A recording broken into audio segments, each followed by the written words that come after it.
Hello বন্ধুরা, আশা করি সবাই ভালো আছেন। আমিও ভালো আছি। বন্ধুরা দেখতে পাচ্ছেন পোলাও, এটি মটরশুঁটি পোলাও। এখন যেহেতু মটরশুঁটি সিজন, তাই মটরশুঁটি দিয়ে আমরা বিভিন্ন ধরনের রেসিপি তৈরি করে খেয়ে থাকি। আর এগুলোর মধ্যে অন্যতম একটি রেসিপি হচ্ছে মটরশুঁটি পোলাও। ঝরঝরে সুস্বাদু এবং সুঘ্রাণযুক্ত এই মটরশুঁটি পোলাও চিকেন, মাটন, বিফ যেকোনো কিছুর সাথে খেতে অত্যন্ত সুস্বাদু হয়ে থাকে। চলুন তাহলে দেখে নেই কীভাবে করে বাড়িতে আমি এই সুন্দর মটরশুঁটির পোলাও তৈরি করেছি। এই মটরশুঁটি পোলাও তৈরি করার জন্য প্রথমে আমি ৩টি মিডিয়াম সাইজের পেঁয়াজ নিয়েছি এবং নিয়েছি ৪টি কাঁচামরিচ। এই পেঁয়াজ খুব সুন্দর করে কুচি করে নেব। পেঁয়াজ কুচি করা হয়ে গেলে আমরা কাঁচামরিচের মাথা একটু এভাবে করে কেটে নেব। এখানে আমি পৌনে ১ বাটি পরিমাণ মটরশুঁটি নিয়েছি। এই মটরশুঁটিগুলো খুব সুন্দর করে খোসা ছাড়িয়ে এবং নোংরা পরিষ্কার করে ধুয়ে নিয়েছি। এই মটরশুঁটিগুলো দেশি মটরশুঁটি, আপনারা চাইলে যে হাইব্রিড বড় বড় মটরশুঁটি পাওয়া যায় সেগুলোও নিতে পারেন। এবার আমি চুলায় একটি প্যান দিয়ে দেবো এবং এর মধ্যে দিয়ে দেবো ২ কাপ পরিমাণ পানি। এই পানির ভিতরে আমরা সুন্দর করে পরিষ্কার করে ধুয়ে রাখা মটরশুঁটিগুলো দিয়ে দিলাম। এই মটরশুঁটিগুলো নেড়েচেড়ে সুন্দর করে একটু বলক তুলে নেব। মটরশুঁটিগুলো আমরা সুন্দর করে ভাপিয়ে নেব। এভাবে করে সুন্দর করে ভাপানো হয়ে গেলে আমরা মটরশুঁটির যে পানি রয়েছে সেই পানি ছেঁকে সুন্দর করে মটরশুঁটিগুলো ধুয়ে নেব। এবার চুলায় একটি প্যান দিয়ে দেবো এবং এর ভেতরে দিয়ে দেবো ঘি। আমি এখানে ফ্রোজেন ঘি ১ টেবিল চামচ পরিমাণ দিয়ে দিলাম। এই ঘি গলে গেলে প্রায় হাফ কাপ পরিমাণ লিকুইড ঘি হবে।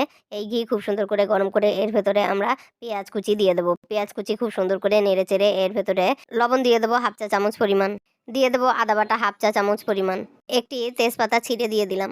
দিয়ে দেবো গরম মশলা, এলাচ, দারুচিনি, লবঙ্গ ৩-৪টি করে। এবার এই সকল মশলা হালকা একটু ভেজে নিয়ে এর ভেতরে দিয়ে দেবো পোলাওয়ের চাউল। আমি এখানে সুন্দর করে পোলাওয়ের চাল ধুয়ে পানি ঝরিয়ে রেখেছিলাম। আমি এখানে ২ পট পরিমাণ পোলাওয়ের চাল খুব সুন্দর করে ধুয়ে পানি ঝরিয়ে রেখেছিলাম, সেই পোলাওয়ের চাল দিয়ে দিলাম। এই চাল খুব সুন্দর করে নেড়েচেড়ে লো হিটে আমরা ৫ থেকে ৭ মিনিট খুব সুন্দর করে ভেজে নেব। এর ভেতরে দিয়ে দেবো সামান্য একটু সাজিরা। সাজিরা দিয়ে আরও একটু নেড়েচেড়ে ভেজে নেব। চাল সুন্দর করে ভেজে নিয়ে এর ভেতরে আমরা দিয়ে দেবো গরম পানি। আমি এখানে ২ পাট পরিমাণ পোলার চাল নিয়েছি। আমি এখানে ৪ পাট পরিমাণ গরম পানি এই চালের ভেতর দিয়ে দিলাম। পানি দিয়ে হালকা একটু নেড়েচেড়ে আমরা পানির লবণ টেস্ট করে নেব। লবণ যদি এই সময় কম হয় তাহলে আমরা লবণ বাড়িয়ে দিতে পারবো। এবার আমরা ভাপিয়ে রাখা মটরশুঁটি দিয়ে দেবো এবং একটি ঢাকনা দিয়ে ঢেকে একেবারে লো হিটে পোলাও রান্না হওয়ার জন্য ছেড়ে দেবো। যখন পোলাওয়ের পানি একেবারে শুকিয়ে যাবে তখন আমরা এর উপর দিয়ে কেটে রাখা কাঁচামরিচ এবং ১ মুঠ পরিমাণ কিশমিশ দিয়ে দেবো এবং দিয়ে দেবো ১ টেবিল চামচ পরিমাণ কেওড়া জল। এই কেওড়া জল দেওয়ার ফলে পোলাওয়ের মধ্যে সুন্দর একটা সুঘ্রাণ হবে, যা পোলাওয়ের টেস্টকে অনেক গুণে বাড়িয়ে দিবে।